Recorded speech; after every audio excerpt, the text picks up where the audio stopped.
rayaan bajaaj oo si arxan dara ah loogu garaacay waddanka Kenya gaar ahaan magaalada Nairobi maalmahan gabdhihii Soomaaliyeed kaliya ayaa lagu ugaarsanaya dumarkii ayaa lagu ugaarsanaya war dumarku maxay sameeyeen waxaad maqlaysaa gabar la jarjaray waxaad maqlaysaa gabar la dilay sida waxaas oo dhan u socotay ayaa muuqaalo qamiistii la duubay ayaa la soo faafiyay xalay ilaa saakay rayaan bajaaj oo kooxa burcad ah oo abaabulan ee si arxan dara ah oo muslimnimada iyo Soomaalinimada iyo bini'aadanimada ka baxsan ay u jirdilayaan rayaan maalmahan rayaan maalmahan hadalkeeda lama hayn dhalinyaraduna si kala duwan ayay mataqaanaa dadka caanka ah ee ku dhadhow ayada Nairobi ayay u falanqeynayeen qafba waxbuu sheegayaa dad waxa ay ku lifaaqayaan kiiska rayaan kiiskii maxkamadda kaga furnaa ayay dadka qaar ku falanqeynayaan dadka qaarna waxay leeyihiin dad ganacsi iyo wax kala dhaxeeyo waay halka dadka qaarna ay leeyihiin waa baranki marka rayaan xalay iyo saakay markii muuqaaladeeda la soo fasaxay dadka Soomaaliyeed oo dhan ayaa ka falceliyay oo aad iyo aad uga murugooday sida loo dilayo erayadeeda waxaa kamid ahaa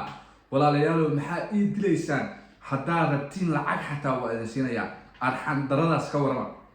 gabar miskiin ah oo hooyo ah oo ilmaheeda iyo caruurteeda iyo faamilkeeda u shaqaysanaysa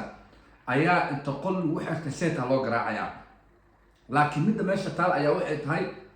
dadka qaar ayaa waxay leeyihiin oo aan xiriiro kala duwan la sameynay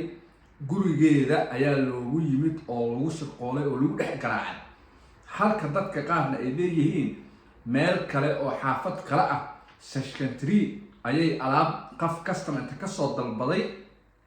ayay alaabta u qaaday qaf custom ah ayaa wuxuu soo dalbaday alaab qaali ah oo ilaa $400 ku kacaysa ayadu waxay istriyaalay marka mooto alaabtan lagu aamini kareen mootadii la raac markay mootadii la raacday ay customkii tagtayna niman dhalinyaro ah ayaa si xoog ah dabaqa ku saaray ayaa la leeyahay marka waxaana dhalinyarada qaar sida uga falceliyeen inaan la dhageysataan sidoo kale xataa tuhmada dadka lagu tuhmaayo odageedii hore Qamar Suugaani ayaa kamid ah walow Qamar la yiri aad buu uga murugooday hanad oo ah dhalinyarada caanka TikTok ka ah ayaa markii arrintan ay dhacdayba ka hadlay sidoo kalena Qamar Suugaani ayaa soo wacay oo Nairobi maadaama oo hanad joogo Qamar Suugaani muxuu ka yiri marka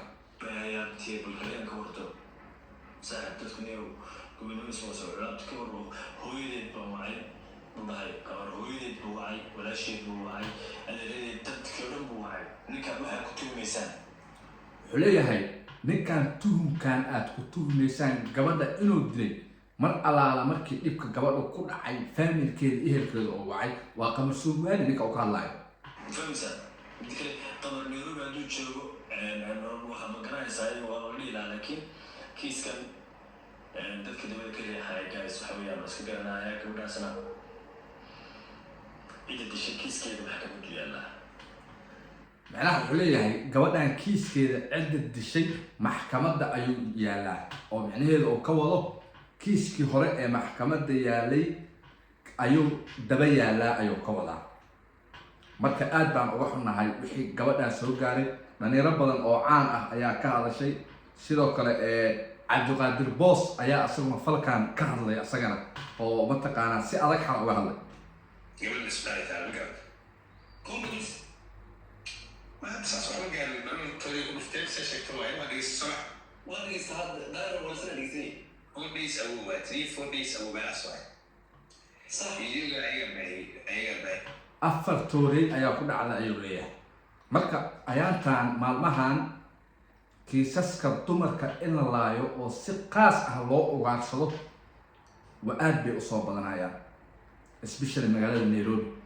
gabdhaha marka waxaa la rabaa in ay ka digtoonaadaan ay is ilaaliyaan oo aysan aadin qaf soo wacay haddii xataa qafka ku soo wacay oo yahay qaf aad asxaabtiin xataa ugu yaraan dadka qaf kuugu dhow ama faamil ah wargeli qafkaas aan aaday si hadhow tixraac loo helo midda kalena aan leeyahay Soomaalida waxa waaye Nairobi joogta iyo area-deeda